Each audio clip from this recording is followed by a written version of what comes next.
আলাইহিস সালাম মাছে তারে গিলে ফেলে দিল। হতাশায় তিনি হার্ট ফেল করেন নাই। মাছের পেটের মধ্যে যদি কেউ চলে যায়, বেরিয়ে যাওয়ার জন্য কোনো ব্যাকডোর আছে নাকি? কোন পালাবার কোন রাস্তা আছে? মাছের পেটের জানালা দরজা আছে কিছু? কিছুই নেই। তিনি হতাশ হলেন না। মাছের পেটের ভেতরে বসে হযরত ইউনূস আলাইহিস সালাম বুক ভরা আশা নিয়ে আল্লাহর দরবারে তিনি ঘোষণা করলেন, লা ইলাহা ইল্লা আনতা সুবহানাকা ইন্নী কুনতু মিনাজ জালিমিন। পড়েন না সবাই, লা ইলাহা ইল্লা আনতা সুবহানাকা ইন্নী কুনতু মিনাজ জালিমিন। হযরত ইউনূস আলাইহিস সালাম বললেন, আল্লাহ তুমি ছাড়া কোনো ইলাহ নাই, তোমার পবিত্রতা ঘোষণা করছি, আমি জালিমদের অন্তর্ভুক্ত হয়ে গেছি। তিনি যখন চিল্লাচ্ছিলেন, মাছের পেটের ভিতরে বসে যখন কাতরুক্তি করতেছিলেন, আল্লাহ বুঝি তখন শোনেন নাই সে কথা? কি বলেন? আল্লাহ বুঝি তখন তন্দ্রায় বা নিদ্রায় ছিলেন না? আল্লাহ পাক কি ঘুমান? তন্দ্রায় যান? লা তাখুযুহু সিনাতুন ওয়ালা নাওম। আল্লাহ রাব্বুল আলামিন বলেন, কোন তন্দ্রা বা নিদ্রা আল্লাহ রাব্বুল আলামিনকে স্পর্শ করে না। হযরত ইউনূস আলাইহিস সালাম যখন মাছের পেটের ভিতরে বসে চিৎকার মারলেন, আল্লাহ পাক বলেন, ইউনূস রে, তোমার ওই ডাক কেউ শোনে নাই। দুনিয়ার কোন রাজা বাদশাহ শোনে নাই, দুনিয়ার কোন বন্ধু বান্ধব তোমার শোনে নাই, কিন্তু আমি তোমার আরশের মালিক, আমি রব্বুল আলামিন শুনেছি। শুধু শুনি নাই, সঙ্গে সঙ্গে জবাব দিয়ে দিয়েছি। ফাস্তাজাবনা লাহু ওয়া নাজ্জাইনাহু মিনাল গাম্মি। পড়েন, ফাস্তাজাবনা লাহু ওয়া নাজ্জাইনাহু মিনাল গাম্মি ওয়া কাযালিকা নুনজিল মুমিনিন। আল্লাহ পাক বলেন, আমি জবাব দিলাম। মাছের পেটের ভিতরে বেদনা শুরু হয়ে গেল। মাছ আর তলদেশে শুয়ে থাকতে পারলো না, সাঁতরাতে পারলো না। মাছ ভেসে উঠল উপরে। পেটের যন্ত্রণায় মাছ কিনারায় চলে এসে বমি করে দিতে পারলে যেন বাঁচি, এই অবস্থা মাছের হলো। কিনারায় চলে এলো, বমি করে ইউনূস আলাইহিস সালামকে ফেলে দিল। মাছও বাঁচলো, ইউনূস আলাইহিস সালামও বাঁচলো। আল্লাহ রাব্বুল আলামিন বলেন, মুমিনেরা শোনো, শুধু ইউনূসকে নয়, ওয়া কাযালিকা নুনজিল মুমিনিন। এইভাবে করে মুমিন বান্দারা যদি আমাকে ডাকে, আমার কাছে যদি হাত ফাইলায়, আমি আল্লাহ রাব্বুল আলামিন মুমিনদের এভাবে বিপদ মুক্ত করে দেই। আল্লাহ পাক বিপদ মুক্ত করে দেন। ওয়া মান ইয়াত্তাকিল্লাহা ইয়াজআল লাহু মাখরাজা। আল্লাহকে যে ভয় করে, আল্লাহ তার জন্য রাস্তা খুলে দেন। জোরে কোন সুবহানাল্লাহ। দেখেন, ইউসুফ আলাইহিস সালাম, জুলাইখা তাকে আটকায় ফেলেছে ঘরের মধ্যে, তালা দেওয়া, খিল দেওয়া, ছিটকানি মারা, পালাবার পথ নাই, চতুর্দিকে উলঙ্গ নগ্ন চিত্র। আর এই সুন্দরী যুবতী নারী জুলাইখা তার প্রেম নিবেদন করেছে হযরত ইউসুফের কাছে। যৌবনে ভরা, টকবগে যৌবনের যুবক হযরত ইউসুফ আলাইহিস সালাম, সৌন্দর্যের পিরামিড, বাঁচার কোনো পথ নাই জুলাইখার কুপ্রবৃত্তি চরিতার্থ করে দেওয়া ছাড়া। কিন্তু হযরতে ইউসুফ আলাইহিস সালাম আল্লাহ রাব্বুল আলামিনকে ডাকলেন, হতাশায় ভেঙে পড়লেন না, আল্লাহকে ভয় করলেন, আল্লাহকে ডাকলেন। আল্লাহকে ডেকে, আল্লাহকে ভয় করে তালাবদ্ধ দরজার দিকে যখন দৌড় মারলেন, রব্বুল আলামিন আপন কুদরতে দরজার তালাগুলি খুলে দিলেন। ভাইরা আমার, এভাবে করে মুমিনেরা কখনো হতাশ হয় না। ফাইন্না মাআল উসরি ইউসরা, ইন্না মাআল উসরি ইউসরা। মনে রাখতে হবে, দুঃখ কষ্টের সাথে থাকে সুযোগ সুবিধা, আর প্রত্যেক অসচ্ছলতার সাথে থাকে উদার সচ্ছলতা। এর কোনো বিপরীত কখনই হয় না। আল্লাহ রাব্বুল আলামিন এইভাবে করে মুমিনদেরকে বলেছেন যেন তারা হতাশায় ভেঙে না পড়ে। কাছে আছে, وَإِذَا سَأَلَكَ عِبَادِي عَنِّي فَإِنِّي قَرِيبٌ। আল্লাহ পাক বলে, বান্দা যখন আমাকে ডাকে, আমি বান্দার একদম নিকটে। তার ঘাড়ের চাইতেও নিকটে। ওয়া নাহানু আকরাবু ইলাইহি মিন হাবলিল ওয়ারিদ, আমি আমার বান্দার সারা যে রগের উপরে তার মাথা, এর থেকেও আমি আমার বান্দার বেশি নিকটে। সুবহানাল্লাহ পড়ে। আমি তোমার কাছে, আমার কাছে মাপ চাও, যত বড় গুনাহ হোক। ওয়া ক্বালা রাব্বুকুম উদউনি আস্তাজিব লাকুম, তোমার প্রভু তোমাকে ডেকে বলেছে আমাকে ডাকো, আমি মাফ করে দেবো। সুবহানাল্লাহ। কত বড় কথা, আমাকে ডাকো, নিরাশ হয়েও না, হতাশ হয়েও না। আল্লাহর গজব বেশি না রহমত বেশি? আল্লাহর রহমত বেশি। হাদিসে কুদসির ভিতরে এসেছে, আল্লাহ পাক বলেছেন, কোন বান্দা যদি আমার দিকে এক বিগত অগ্রসর হয়, আমার রহমত তার দিকে এক হাত এগিয়ে যায়। কোন বান্দা যদি আমার দিকে হেঁটে আসে, আমার রহমত তার দিকে দৌড়ে যায়। বান্দা যখন আল্লাহর দরবারে দুহাত উঁচু করে চোখের পানি ফেলে দেয়, মুসলিম শরীফের হাদিসের ভিতরে এসেছে, গভীর রাত্রে, রাতের তৃতীয় অংশে আল্লাহ রাব্বুল আলামিন প্রথম আকাশে আসেন আর ডেকে বলেন, পৃথিবীতে আছো নাকি কেউ গুনাহ করে জীবন বরবাদ করে দিয়েছো, আমার কাছে মাপ চাও। ঋণগ্রস্ত আছো, অসুস্থ আছো, অপমানিত আছো, কে আছো মাজলুম, আমাকে ডাকো, আমার কাছে বলো, আমি ডাকের সাড়া দেব, জীবনের আশা পূরণ করে দেব। ওই সময় যেই সমস্ত লোকেরা কাঁদে তাহাজ্জুদের নামাজ পড়ে, আল্লাহ জিজ্ঞেস করেন ফেরেশতারা, অমুক অমুক দেশে অমুক অমুক বান্দারা কাঁদে কেন? ফেরেশতারা বলে, রব্বুল আলামিন তুমি তো ভালো করে জানো। আল্লাহ বলেন, জানি, তবুও তোমাদের মুখে শুনতে চাই। তারা বলে, রব্বুল আলামিন তোমার এই বান্দা গুনাহ করেছে, গুনাহর জন্য মাপ চায়, জাহান্নাম থেকে বাঁচতে চায়। আল্লাহ পাক বলেন, ফেরেশতারা আমার এই বান্দারা আমারে দেখেছে নাকি? বলে দেখে নাই। বলে আমার দোজখ দেখেছে নাকি? বলে না, তাও দেখে নাই। আমার বেহেশত দেখেছে নাকি? বলে না, তাও দেখে নাই। আল্লাহ পাক বলেন, ফেরেশতারা সাক্ষী থাকো, ওরা আমাকে দেখে নাই, আমার বেহেশত দোজখ কিছুই দেখে নাই, শুধুমাত্র আমার নবীর কথা, আমার কোরআনের কথা বিশ্বাস করে আরামের ঘুমকে হারাম করে যেভাবে তারা কাঁদতেছে, সাক্ষী থেকে যাও ফেরেশতারা, আমার রহমতের দরিয়ায় জোশ মেরেছে, আমার ওই ক্রন্দনরত বান্দাগুলিকে আমি আল্লাহ মাফ করে দিলাম। সুতরাং মুমিন বান্দা যারা, আল্লাহর মুমিন বান্দা যারা, এই ইমানের কোয়ালিটি, এটাও হতাশায় নিরাশায় ভেঙে পড়বে না। গুনাহ তো মানুষই করে, গুনাহ হয়ে গেছে, মাপ চাও। তোমার গুনাহ কদ্দূর? তোমার গুনাহ যদি হয় পাহাড় সমান, আল্লাহর রহমত আকাশ সমান। জাহান্নামের কঠিন শাস্তি থেকে বাঁচতে হলে আল্লাহর প্রতি ঈমান আনতে হবে। আর ঈমান আনলে যে কোয়ালিটিগুলি হওয়া উচিত, সেগুলি আমি আপনাদের সামনে আলোচনা করছি। এরপর আরেকটি কোয়ালিটি হবে মুমিনের, তা হলো কঠোর কঠিন বিপদে অবিচল থাকবে, বিপদে ভেঙে পড়বে না। বিপদ আপদ, শত্রুতা, ক্ষয় ক্ষতি যা কিছু হয় সবই আল্লাহর পক্ষ থেকে, এটা মেনে নিতে হবে এবং ধৈর্য ধারণ করতে হবে। বিপদ মুসিবত শুধু উম্মতের জন্য নয়, দুনিয়ার সমস্ত নবীদের বিপদ এসেছে, হয় নাই? নবীদের বিপদ আসে নাই? কোরআনে কারীম থেকে শুনুন, আল্লাহ রাব্বুল আলামিন বলেন, ওয়া কাযালিকা জাআলনা লিকুল্লি নাবিয়্যিন আদুওয়াম মিনাল মুজরিমিন। আল্লাহ পাক বলেন, এমনি করে আমি সকল নবীদের শত্রু বানিয়ে দিয়েছি, সব পাপিষ্ঠ আর অপরাধ প্রবণ লোকদেরকে। প্রত্যেক যুগে নবীদের শত্রু ছিল, প্রত্যেক যুগে নবীদের কি ছিল? শত্রু ছিল। সে শত্রু কারা ছিল? আল্লাহ পাক বলছেন, নবীদের শত্রু ছিল পাপিষ্ঠ আর অপরাধ প্রবণ লোক, এরাই ছিল নবীদের দুশমন। রাসূলগণের অবস্থা যদি এই হয়, তাহলে তার উম্মত, ওই দিনের ধারক বাহক যারা, তাদের বুঝি বিপদ আপদ হবে না নাকি? হবে কিনা? তো ইসলামের বিরোধিতা যারা করে, কোরআনের পরিভাষায় বলা হয়েছে ইসলামের দুশমন, নবীদের দুশমন।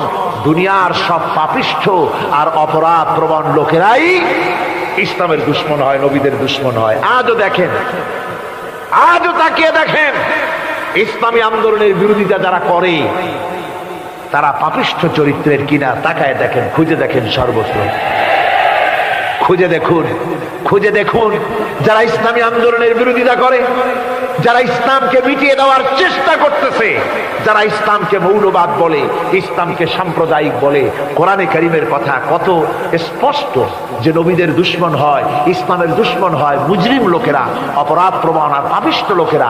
আজও আমরা দেখতে পাই এই শ্রেণীর লোকেরা পাপিষ্ঠ এবং সবচেয়ে সমাজের নিকৃষ্ট ধরনের চরিত্রহীন লোক।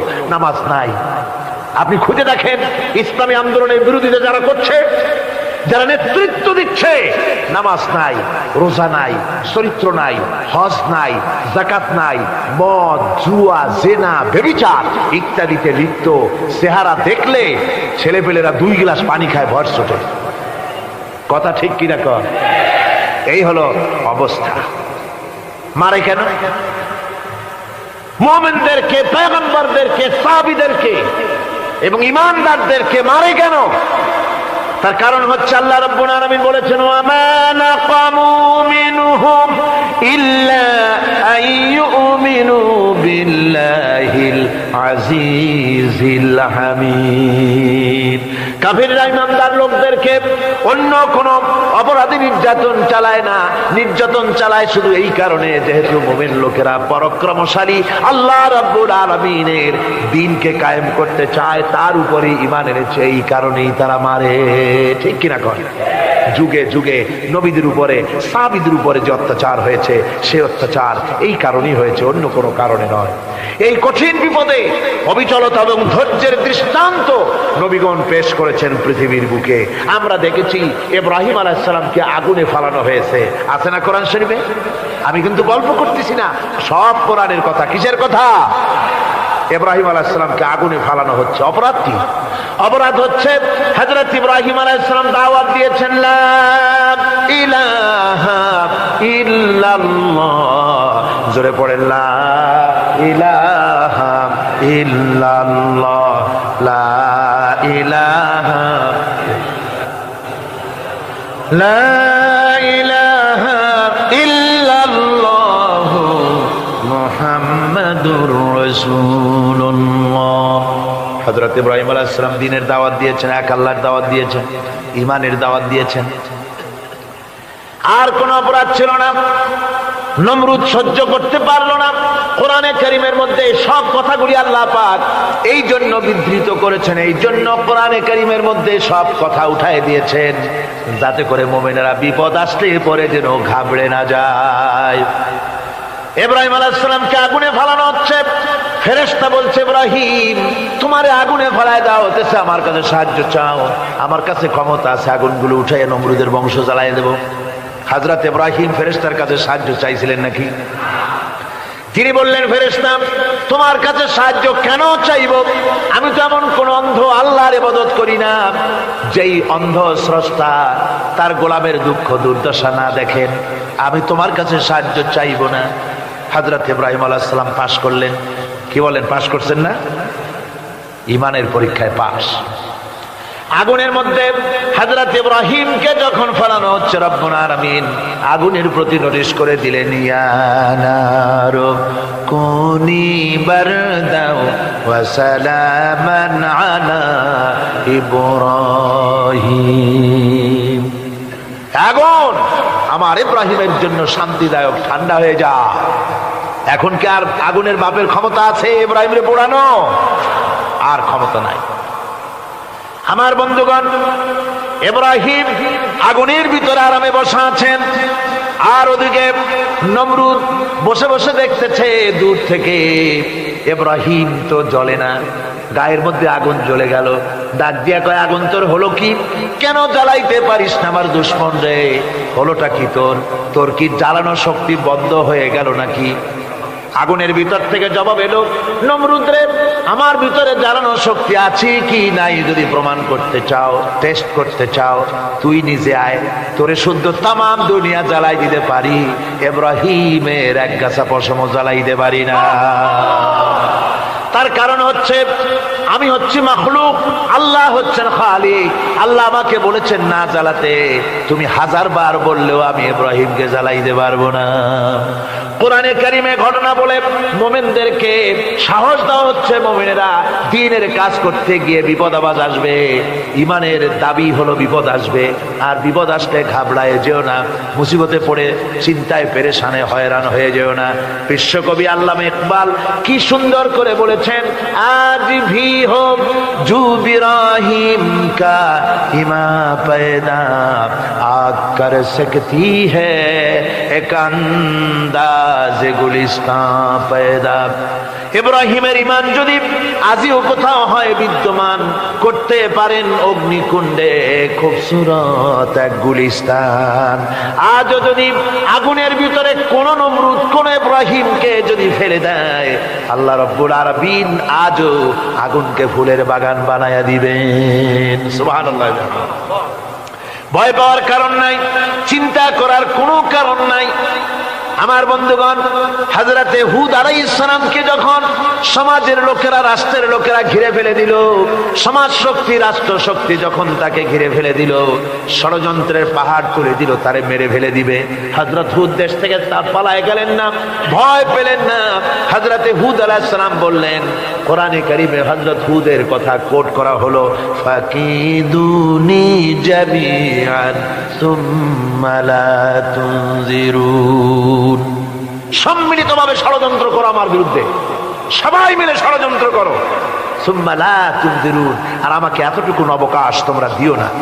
ইন্নী তাওয়াক্কালতু আলাল্লাহি রাব্বি ওয়া রাব্বিকুম, আমি ভরসা করেছি সেই আল্লাহর উপরে, যার কুদরতি হাতের ভেতরে, যিনি আমাদের রব তোমাদেরও রব, আর যার কুদরতি হাতের ভিতরে তামাম পৃথিবীর জানগুলি যার হাতে, সে আল্লাহর উপরে ভরসা করেছি। ষড়যন্ত্র যদ্দূর আছে করতে থাকো, আমি ষড়যন্ত্র পরোয়া করি না। সুবহানাল্লাহ। এটাই হলো মুমিনের কোয়ালিটি।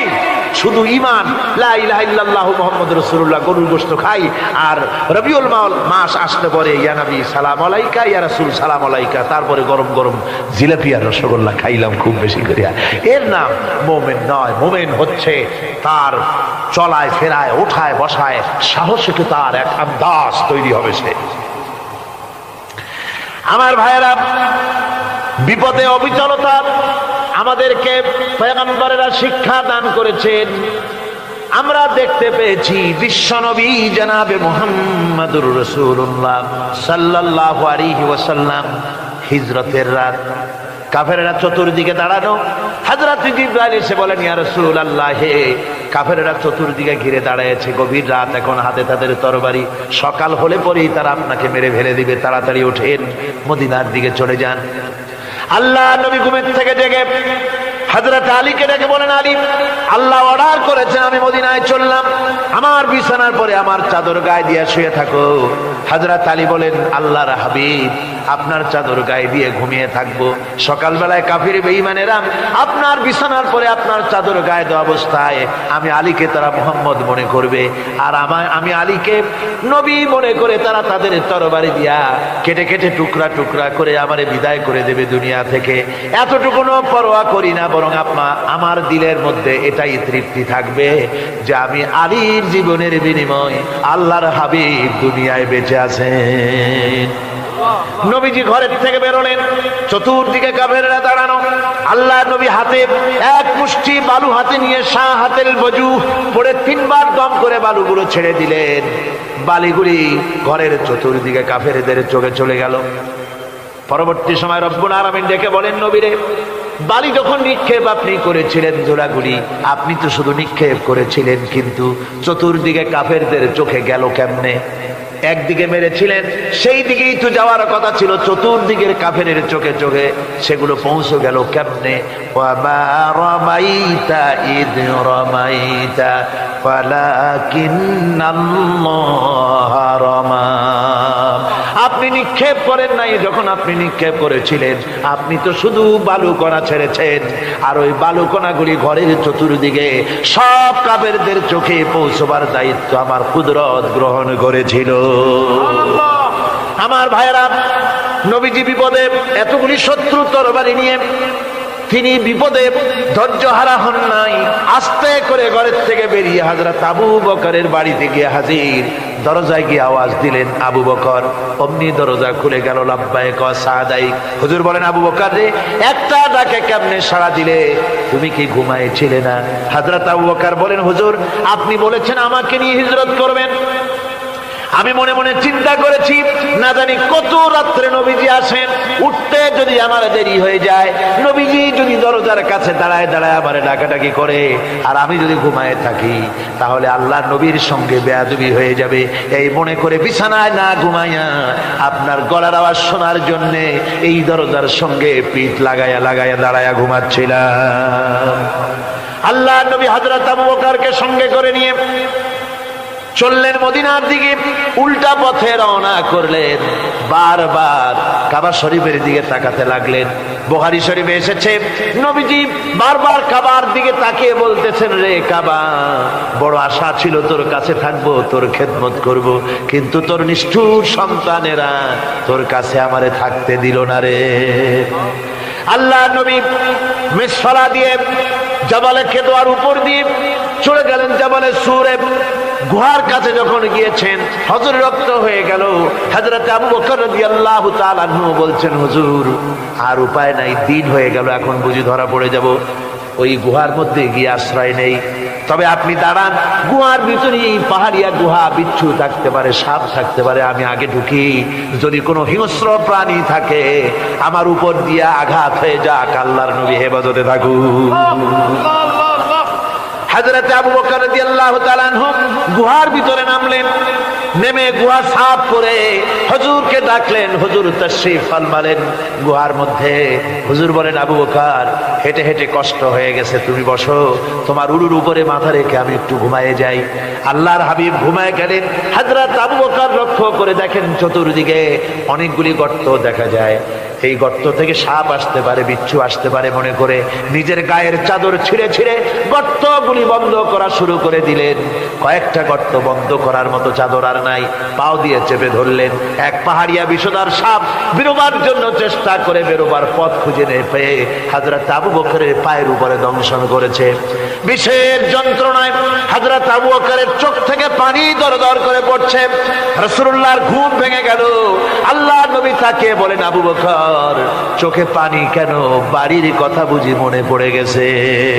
হযরত আবু বকর বলেন, ইয়া রাসূলুল্লাহ, আল্লাহর নামে কসম করে বলি, যেই দিন আমি ঈমান এনেছি ওই দিন থেকে আমার মা বাপ, আমার কোলে আমার সন্তান, আমার স্ত্রী, আমার জায়গা তুমি ঘর বাড়ি, এমনকি আমার নিজের আত্মার চাইতে হুজুর আপনারে ভালোবাসি বেশি।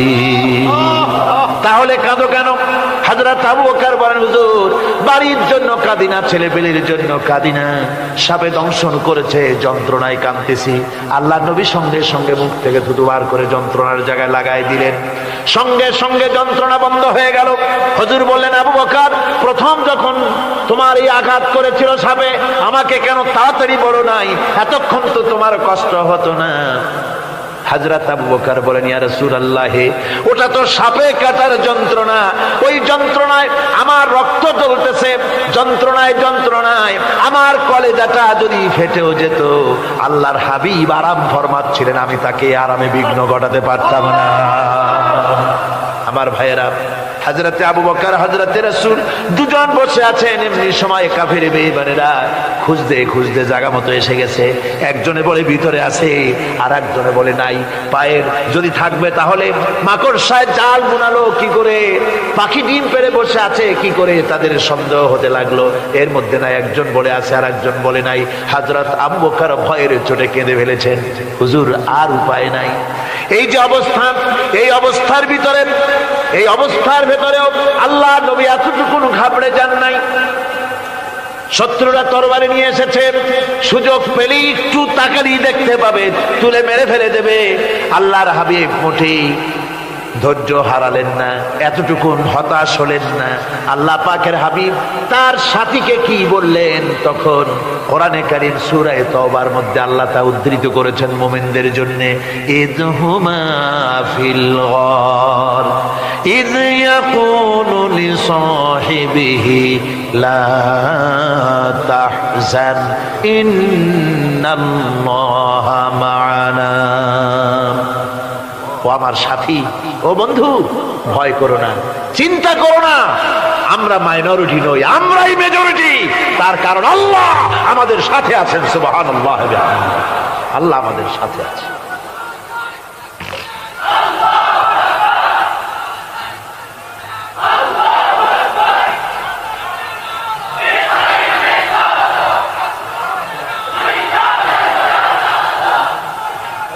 আমার বন্ধুগণ, কোরআনে কারিমে রব্বুল আলামিন বলেন, ফাআনজালাল্লাহু সাকিনাতাহু আলাইহি ওয়া আইয়াদাহু বিজুনুদিন লাম তারাওহা।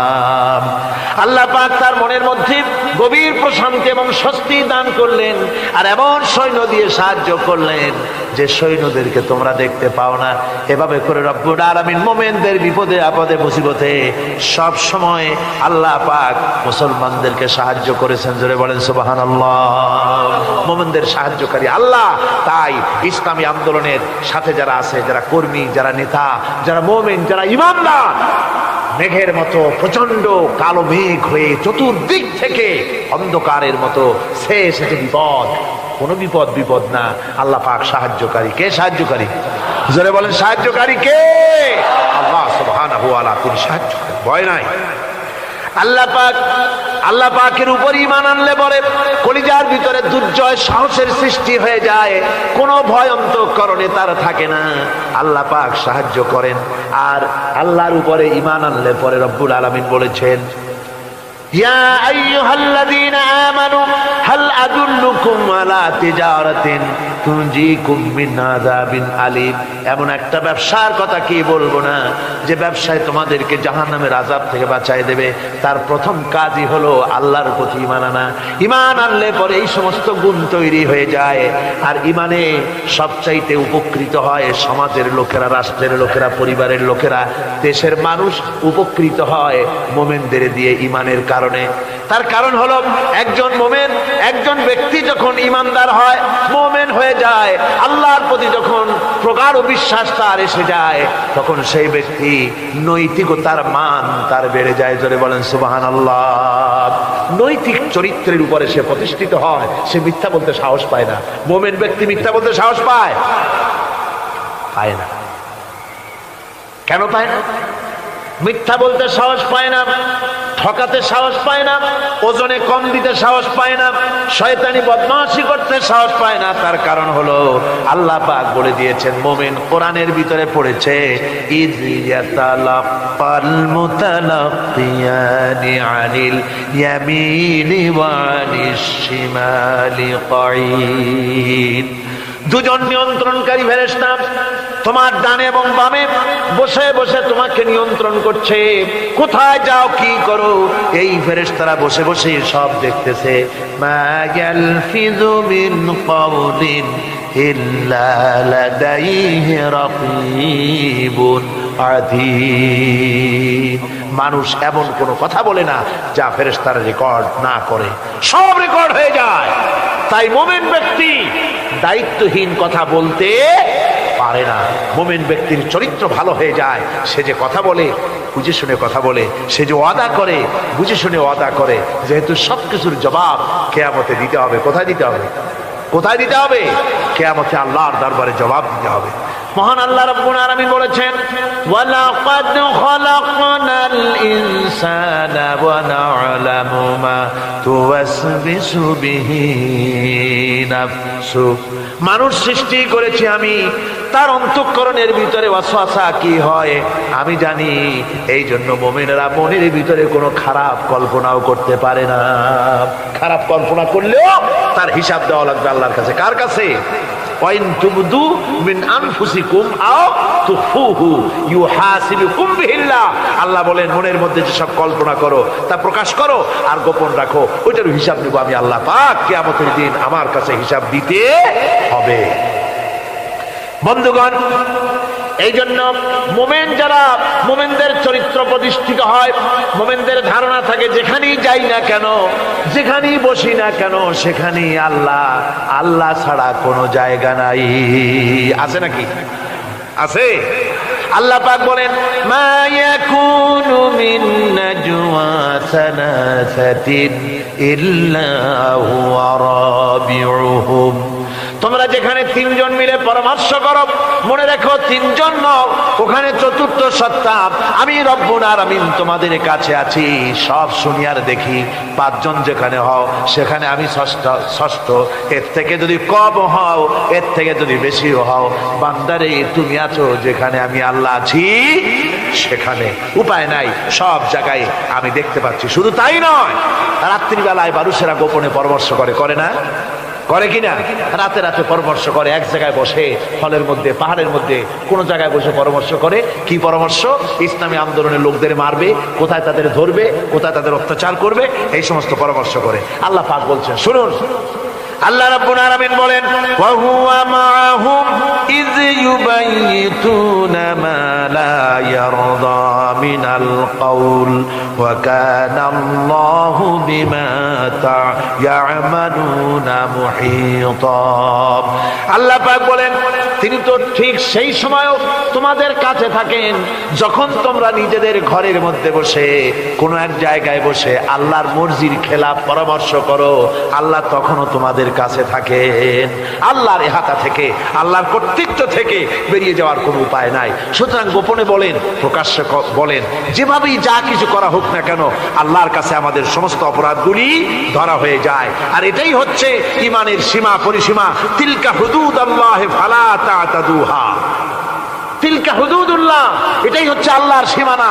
ঈমানের এই সীমারেখা বজায় রেখে ঈমানের উপরে মজবুত করে কোনো ব্যক্তি, পরিবার, সমাজ, রাষ্ট্র যদি তৈরি হয়, তাহলে সেই সমাজই শান্তি আসে, সেই সমাজই আরাম আসে, সেই রাষ্ট্র শান্তিপূর্ণ হয়, সেখানে দিন কায়েম হয়, মানুষ সুখ সমৃদ্ধি খুঁজে পায়।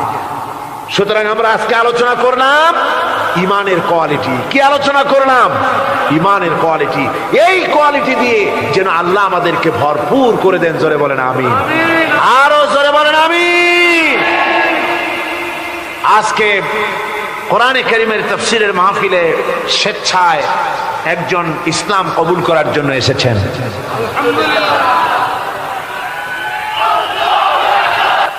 আল্লাহর মেহেরবানি, ইসলামের বিরাট গণজোয়ার শুরু হয়েছে বিশ্ব জুড়ে। জোরে কোন আলহামদুলিল্লাহ। এসব কথা আলোচনা করব আমি শেষ দিন ইনশাআল্লাহ। আজকে প্রত্যেক দিন নতুন এক একটি বিষয়ের উপরে কোরআনে কারীমের আলোচনা আসতেছে। আমরা প্রথম দিন নিফাকের উপর আলোচনা করেছি, দ্বিতীয় দিন খাতমে নবুয়তের উপর আলোচনা করেছি, আজকে আমরা আলোচনা করেছি আল্লাহর উপরে ঈমান এলে পরে মুমিনদের কোয়ালিটি কি হওয়া উচিত, এটার উপর আলোচনা করেছি। এর দ্বারা নিশ্চয়ই আমাদের ফায়দা হবে। কি বলেন? আগামীকালকে আলোচনা হবে রাসূলের প্রতি ঈমান। বিসমিল্লাহির রহমানির রহিম। বিসমিল্লাহির রহমানির রহিম। লা ইলাহা ইল্লাল্লাহু, জোরে বলো, মুহাম্মাদুর রাসূলুল্লাহ। আল্লাহ ছাড়া কোনো উপাস্য নাই, মাবুদ নাই, তিনি এক। মুহাম্মদ সাল্লাল্লাহু আলাইহি ওয়াসাল্লাম আল্লাহর প্রেরিত রাসূল। আশহাদু আন লা ইলাহা ইল্লাল্লাহু ওয়াহদাহু লা শারীকা লাহু ওয়া আশহাদু আন্না মুহাম্মাদান আবদুহু ওয়া রাসূলুহু। আমি সাক্ষ্য দিচ্ছি আল্লাহ ছাড়া কোনো ইলাহ নাই, মাবুদ নাই, উপাস্য নাই, তিনি এক, তিনি একক, তার কোনো অংশীদার নাই।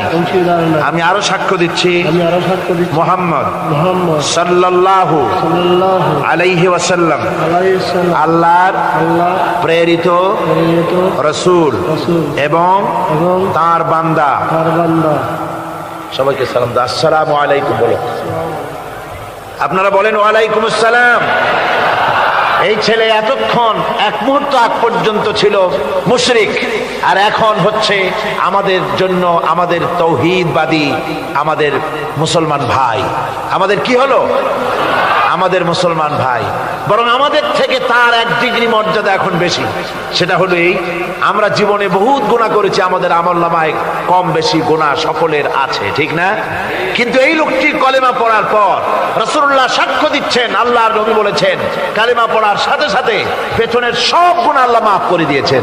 এখন সে মাসুম, সে বেগুনাহ, নবজাতকের মতোই বেগুনাহ। তার দায়িত্ব ইসলামী সমাজ কল্যাণ পরিষদ গ্রহণ করেছে।